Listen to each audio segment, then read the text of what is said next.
আমাদের এই বক্তব্যকে ধারণ করছে এবং অসংখ্য মানুষের কাছে এটা পৌঁছে যাচ্ছে। আমাদের বক্তব্যটাই আমাদের কমিটমেন্ট।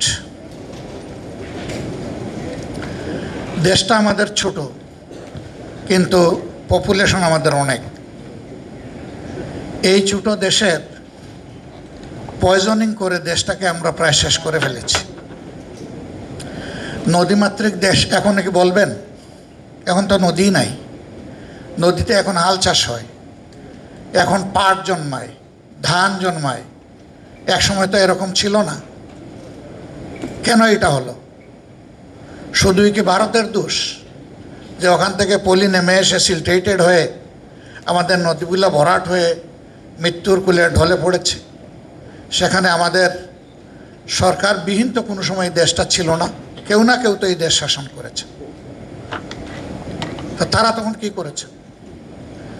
আমি একজন রাজনৈতিক কর্মী হিসাবে এটা যখন ভাবি তখন আমি লজ্জিত হই যে চোখের সামনে আমরা নিজেদেরকে হত্যা করছি। মানব দেহের মধ্যে একটা হৃৎপিণ্ড আছে, তার 4টা চেম্বার আছে। 2টা চেম্বার ফ্রেশ ব্লাড বডিতে পৌঁছায়, আর 2টা চেম্বার পলিউটেড ব্লাডকে লাঞ্চে পাঠাইয়া সেটাকে ফিল্ট্রেশনের ব্যবস্থা করে। আর এই হার্টকে ঘিরে অসংখ্য আর্টারি এবং ভেইন আছে, ধমনী আছে, শিরা আছে। ভালো ব্লাড সাপ্লাই দিয়ে খারাপটা ড্রেন করে নিয়ে আস পিউরিফিকেশনের জন্য। আমাদের নদীগুলো তো আমাদের এইরকমই, আমাদের শিরা, আমাদের ধমনী। হার্টের একটা ধমনী যদি ব্লক হয়ে যায় অনেক সময় মানুষ মৃত্যুর কোলে ঢলে পড়ে।